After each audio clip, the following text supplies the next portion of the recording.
do not realize the importance of Denver in the scheme of things. Right. And there's a lot of United Nations officials that live right around that area, aren't there? Oh yes, there's a lot of UN officials. There's a lot of organizations here that are non-governmental organizations, NGOs, some of which have seats at the UN. And doesn't the Secretary General have residence there? Pardon? The Secretary General of the UN? Well, Kofi Annan, my understanding is Kofi Annan does have a residence, does have a ranch south of Denver. It is southwest of Sedalia, which is where the location of the Tiffany Lant meetings is, with the Tweet Kimball Castle. But he is in the foothills in an area down towards Deckers, not too far outside of the drainage of the Platte River, which is a very well-known trout stream out west here. But Kofi Annan, he does have a large residence out here. It's not very well known. It's hardly known. It's hardly ever discussed. But my understanding is that he's had a residence out here for quite some time, I guess going back at least 10, 11 years. Yeah, that's what it sounded like to me. I mean, there's a lot of stuff out there that just hasn't really hit the top of information for people to know. And the only reason that would even be significant is because there's just so much going around with Denver. Denver is going to be the western capital of the New World Order. Most of everything, power structures are underground. Well, yes, and everything that's on the surface is connected underground because obviously what is coming down, the conflict that is very, very nearly on us, the earth changes that are very nearly on us, all of which is being manipulated as we speak. Everything can only be accessed through the underground, and the facilities are connected by literally hundreds of miles of tunnels. Some of these tunnels date back during the mining days of the 1870s and 1880s, in 1890s. But one of the organizations that's out here is actually, it's a university, it's a school, Colorado School of Mines, which is one of the preeminent mining technology schools in the world. They're very heavily involved with the engineering of these underground systems, the underground bases and the underground tunneling systems. And this goes back to 1947 with the implementation of the COG program, Continuity of Government. And this is what started the building of these underground bases and tunnels. And the major base that is underground, in some levels, my understanding is going down to 7,000 and 8,000 feet, is just west of Denver, under the foothills.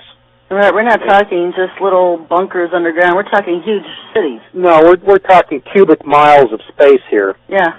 And according to Al Bielek, and I've met the gentleman here in 1977, the information that's coming out about the underground facilities, and specifically under Denver International Airport, and you get into information by Branton, his Dulce book, and the Omega Files, and you start getting into information there, and you'll see references to the underground base under DIA that's regarded as being one of the largest in existence, and the size of it is estimated to be about 80 cubic miles. Wow. That's mind-boggling. It's absolutely mind-boggling because you can't hardly relate to 80 square miles on the surface. So when you think about something that's being done underground, it has been done underground, and obviously this is something that has been years and years in the making, and you relate to 80 plus cubic miles, it's just hard to conceive. It's just absolutely mind-boggling. And let me break in on it for people who want more information on this airport, the Denver airport, at thewatcherfiles.com /Denver.htm. I have a whole page, an interview with the people that are familiar with it who helped build it. I have pictures of the murals in the airport right on my site. And people that have been there just have all said the same things. They get a real creepy and eerie feeling just walking through the airport. There's pictures of death all over the place. Have you walked through the airport? Oh yes. And the situation that's around me, I would be really reticent to spend too much time at the airport here now. And if I were to go to the airport, I would be going with somebody else driving their vehicle. I wouldn't want my vehicle with my license plates photographed, because there's thousands of cameras around that facility. And is that really, I mean, this airport's 20 miles out from the nearest sign of life. It's out in the middle of the desert. Well, no, it's not desert exactly, but the effort that it took to put together all of the parcels of land that Denver Airport exists on, it's an area that covers 45 square miles. And the parcels of land was starting to get collected back about the early 80s is when they started discussing that we need a new airport out here. And when they finally had everything put together, all of the different parcels of land, continuous parcels, it was about 1988 or so when they finally chose an architect. About 1990 approximately is when they started doing site surveying, and it was about that time, 1990, when they started doing the earthwork out there. And when I had a fellow working for me, a young guy, his father was, he owned a large trailer dump, and he had a contract to haul dirt out at the airport. And when I first started hearing some of the strange goings-on at what became Denver International Airport was in about 1990. And because all of the construction zones were all fenced off from one another, they were all under color coding, and they all had separate security firms providing security in each zone.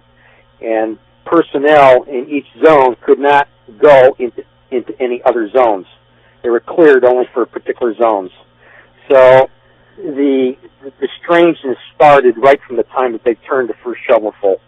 Now, I've heard that underneath this part is a complete subway system, and that there's huge fields underground that are wired in. They kind of look like these holding camps we're seeing now, but they're underground. Yes.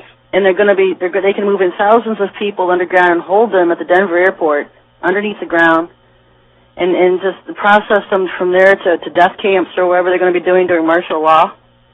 Yes, and this is something that was part of the discussion that I had with Al Bielek when I met him here in Denver in 1997. And the levels that are accessed by the public through the subway systems going through from the main terminal. The main terminal is called the world's largest Masonic temple. And were you to go there, you'll understand why, because there's Masonic symbology, a lot of which, by the way, has been covered up by carpeting now because too many people were complaining about the inlaid Masonic symbology in the terrazzo or granite inlaid floors. But you can certainly see that with the large murals that you'll see little snippets of what you have up on Watch Your Files, Sherry. That's all information that was first put together by Alex Christopher in her book, Pandora's Box 2, the Denver International Airport Story. Yeah, and I have her whole interview right on that page. Right. That was an interview that was done in, I think, April of 1996. Well, 4 of my friends here in Denver are the ones that took Alex Christopher and Phil Schneider through the airport shortly after it opened. This was in 1995, I believe, that they took them. It was in the spring or early summer of 1995. My friends Mike, Steve, Doug, and I'm trying to think of the other name of my friends, but they took Alex and Phil Schneider through the airport to show them all of this, and those photos were taken during that time. And all of those photos and some of the other stuff now appears in Dr. Len Horowitz's book, Death in the Air. But he took that from Alex Christopher, without giving her credit, by the way. But the stuff that is out there makes an impact.